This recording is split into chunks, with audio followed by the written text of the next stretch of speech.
Another day, another grind. Another game from Xypher, ODM clan, I guess, against Italoco. And Xypher is on Empire. Pretty standard build with a lot of chaff, couple of nice damage dealers, and then a lot of cavalry. And Kislev, kind of different, with a lot of chaff units here. Corsairs, right? Kislevites, right? Kislevites, and then we have the Brawler, the Streltsy, the RRR version, Corsairs with spears, Griffin Legion, and yeah, Little Grom. We have Kostaltin. I don't know if that's the right choice. And on the other side, we have the Master Engineer on a tank. Yeah, so let's get into it. And immediately you can see Empire is moving a little bit in front, using the Pistoliers here to juke around those damage shooting, and pretty well done. Then Kosovite Dervishes already, unbreakable, but they're still attacked in the rear. Now another Demigryph Knight charge into the back of those, but they're kind of doing well against those Outriders. So both players here are doing a great job of harassing with their cavalry. The steam tank is moving in and is probably, yeah, focusing on the Kislevite warriors. It seems like Xypher is not afraid of the Little Grom, and kind of how you can see that Griffin Legion is now trying to get onto the Pistoliers, and the Demigryph Knights also doing their part. Cossacks with spears, they're doing a little bit of damage, smashing or poking down those Demigryph Knights here, supporting. But there is a heal going down. So do we have a damsel here? What is it? There it is, the Jade Wizard. The Jade Wizard is here. The damsel was on the Bretonnian side. Here, immediately, one unit already shattered and broken. What is it? The Demigryph Knights are kind of done, but now the steam tank is rolling into those Streltsy, and the Streltsy now have to pick up their weapons and do a lot of meaty damage. That is not enough. I guess the steam tank is pushing through, going for the Little Grom here. Nonetheless, the Master Engineer losing a little bit of HP, so let's hope that the heals will be good. Horse Archers here having a little bit of a fight with the Outriders, but I guess that is not what you want. On the other flank, you can see Kislevite Warriors against Spearmen and Horse Archers here, so maybe you can get the point. Spearmen moving in now into the Cossars with spears, which are kind of focusing on the great swords. Those great swords are dangerous. High leadership usually, and they pack a punch. But those Streltsies, they don't care. Those Slavic people, they had vodka in the morning, and they're kind of doing that, what they're supposed to do. But I would say that there is a hard or a very, very tough situation for Kislev so far, because the Outriders are still online and they can shoot a lot. There's a lot of cavalry, missile cavalry, or normal cavalry here everywhere, and the position of the Kislevites or Kislev is slowly but surely a little bit folding. They're still a good faction, so they don't break that easy, you know. They fight with a lot of leadership, and even when the leadership is going down, they're still kind of warriors, right? They don't know when to finish. But when you look at that, there are still more Demigryph Knights with halberds are online, and probably when the Jade Wizard can use a little bit of a good healing here, there is a chance that you do damage. What is going down? Which witchcraft is here? Oh, nice jukes by the Horse Archers, by Kislev, and they are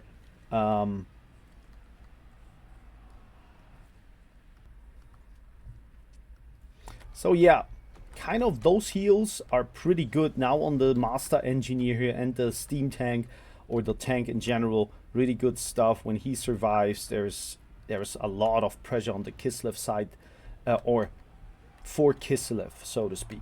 But they still dodge the paper bombs here, or pigeon bombs, how it's called. And now it is really a skirmish match that probably favors Empire a little bit, because they have good monstrous cavalry, which is pushing here everywhere.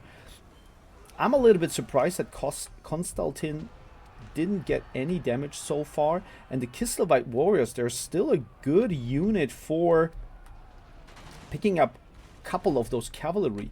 Xypher is kind of, yeah, pressuring more or less the Kislevites' position here.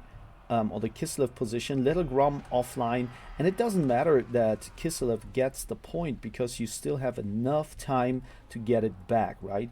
You're just trying to skirmish around and use the heals to your advantage.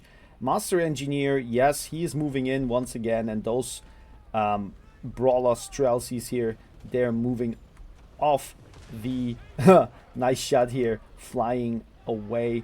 I also guess that the horse archers soon will be offline, and there is not much ammunition left, and it seems like that the Empire is now on the winning end.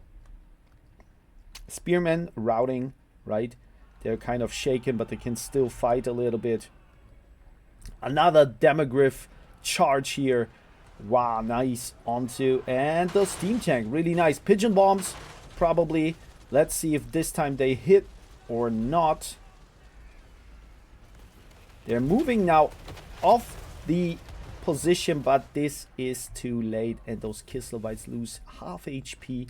That's very unfortunate for Kislev, but it seems like Xypher is now in the commanding position. He heals up the Demogryph Knights. It seems like Demogryph Knights and heals, they're kind of like in a very good relationship. Non-toxic, I would say. Yeah, and I guess when we fast forward here, the game is almost done. Only Konstantin is online, but he will fold soon, and every other unit here for the Kislevites, or Kislev, is folding. Yeah, and there it is. A nice win for the Empire and Xypher. So, Little Grom, yeah, survived long enough to have a little bit of an impact. Other than that, I would say that those Griffin Legion here, this Griffin Legion did a great job. Plus those Strelsi, they survived long enough to have good impact and damage.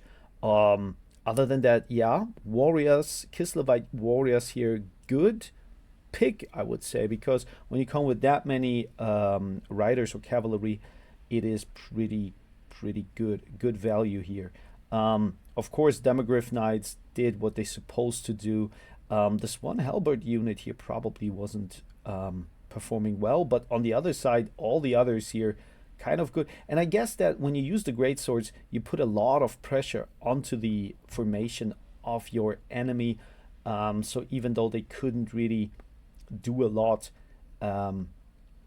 they kind of succeeded in value on the battlefield. And yeah, the Master Engineer as well, pretty good stuff. There was a second match, so let's get into it. So the second match is also Xypher on the Lizardman against Popcorn Pops on the High Elves. It's another conquest map, and yeah, let's see how Xypher performed here.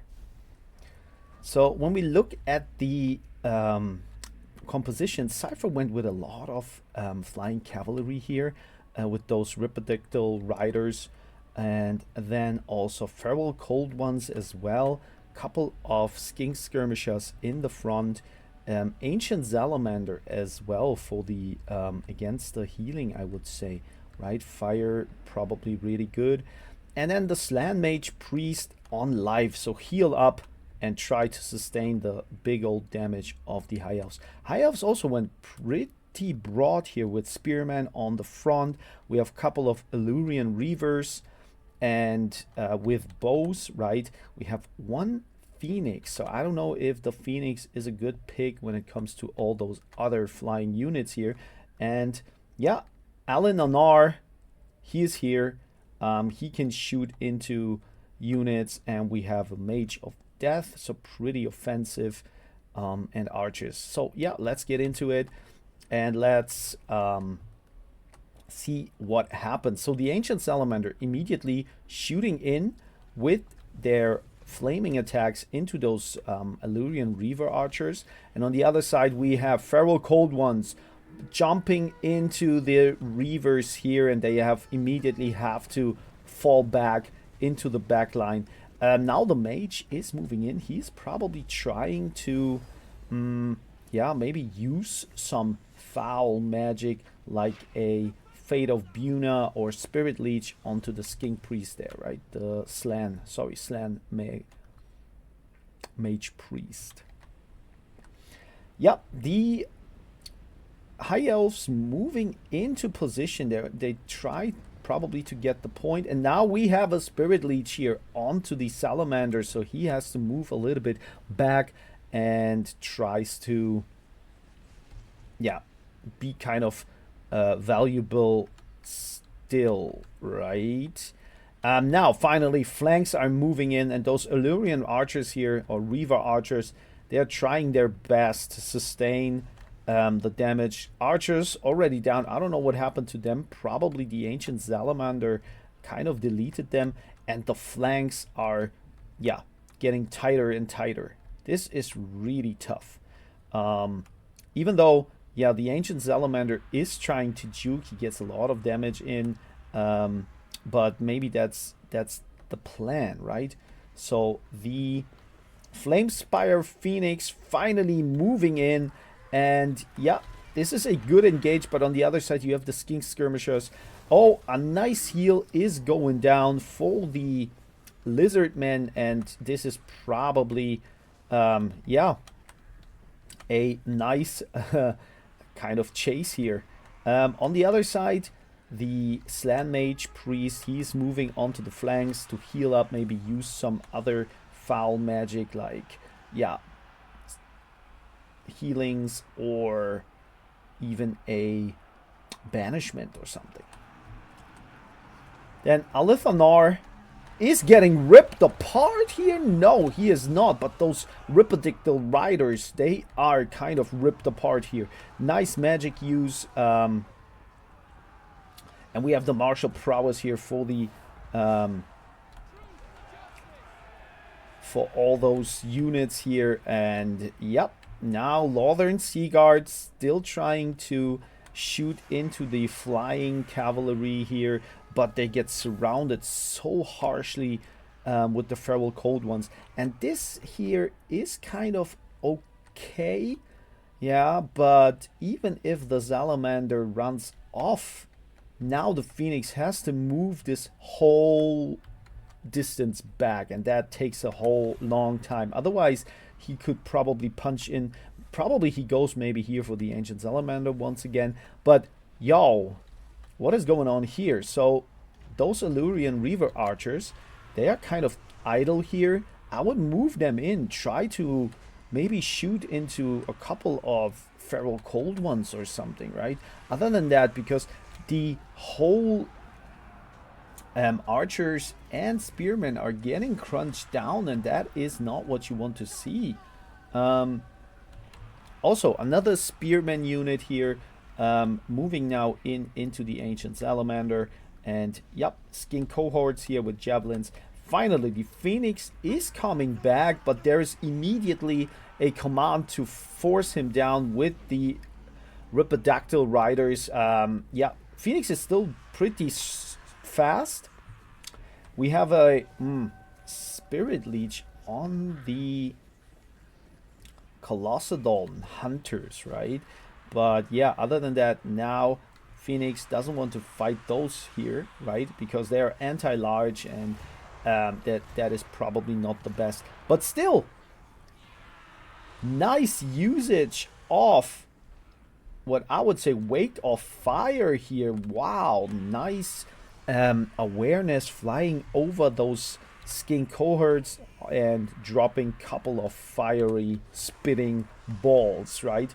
Now those Illyrian Reaver archers, they have to come in handy. They have to do what they can to focus down those flying units here. The high elves are trying to juke away from those flying cavalry, and oh, this is probably the end of those archers, even though they are shooting into those Colossodon riders. Slowly but surely, Alithanar, he is getting focused by those Ripidactyl riders, and he is not the greatest, not the greatest meaty fighter. 400 weapon strength is kind of, I don't know if that's what you want to have around here. But the Illyrian Reaver archers coming with the help, and I guess that when the Slan Mage Priest uses some foul magic here, Alithanar will go down quickly. More Lizardmen moving in, and I guess that he can't push through here. On the other side, once again, we have this one core here that is standing and shooting into all those units, but is it enough? Is it really enough when your Lord breaks and runs off the battlefield? A nice heal onto the Ancient Salamander, so the Salamander can still shoot into those missile cavalry. Really good usage of all those spells. Both players are trying their best here, and there's not much left. Once again, Spearmen kind of running off a couple of units there, and now they have to move back to the battlefield. Is it worth it? That's the question to my high-level players here. Is it worth it to chase some unit down? Of course, when it's an important unit, I understand that, but on the other side, you see you're missing somewhere here, and it slowly but surely looks like the HP bars of the Lizardmen are way higher, and once again a nice heal onto the Ripidactyl riders here, and they can really sustain the damage, do what they came to do, and rip their prey to shreds. Yep, Alithanar, as I said before, he is surrounded by the zoo. He is not really...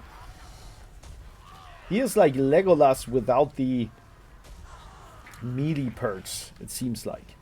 Yeah, he is slowly but surely, losing 1000 HP left. And still, when you look at that, also the point is in the clutches of the Lizardmen. So it doesn't really matter so far that they're kind of like running around. For the High Elves, it is only possible to win by defeating the enemy, I would say, because otherwise they can't get the point, they can't hold it with their units that they have, and everything is here shaken or even running off. There's not much leadership left for those guys to fight. And Alithanar, he will sustain a couple of more attacks and then fall to the javelins of those skin cohorts, and that's what we could see here. So pretty nice usage of healing plus the Ripidactyl riders, which gave the Lizardmen the victory. So which unit did great here? For the High Elves, I would say a couple of those skirmish cavalry was okay. Other than that, you can see really the air force of the Lizardmen was pretty too strong for the High Elf player here. And when we look at that, of course, the value here, I know they cost like twice that damage or gold, but when you count them all together, they disrupted the enemy pretty well. And I guess that, yes, the Ancient Salamander, they were the MVPs of this match, right? Everything else is kind of in the range what they're supposed to be or lower. And of course the heals here for the Slan Mage Priest. He brought the win home. That was a fun match, and for now I'm gonna fetch myself a green tea.